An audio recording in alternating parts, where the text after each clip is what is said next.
Simpleng paggawa ng Vicks Vaporub. Guys, bago tayo magpatuloy, kung bago lang kayo sa channel ko, please subscribe, like, and share, and don't forget to hit the bell button para updated kayo sa lahat ng aking mga vlogs. Sa dalawang ingredients, makakagawa na kayo ng Vicks Vaporub. Ito yung mga original na mga ginagawang Vicks Vaporub at saka yung mga ibang pain reliever.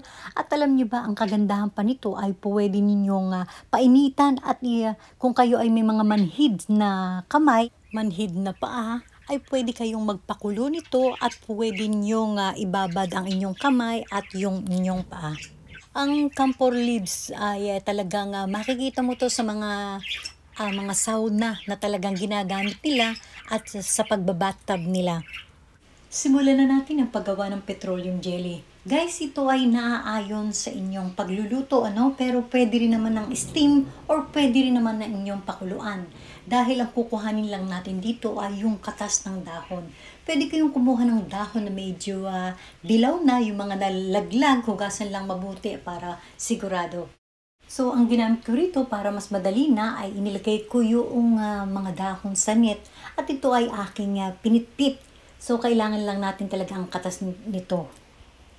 So, pwede rin niyo naman itong i-blend. So, haluan lang niyo ng konting coconut oil. Konting-konti lang para lang umikot yung blender.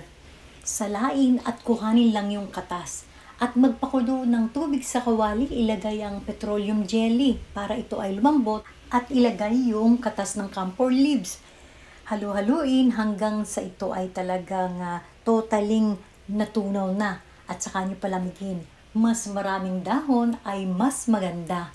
Guys, ito ay pwede sa mga kati-kati, pwede rin ito sa mga skin rashes, yung mga na-sunburn, etc. etc. So, marami itong gamit. So, thank you so much guys for watching and see you to my next vlog. Bye!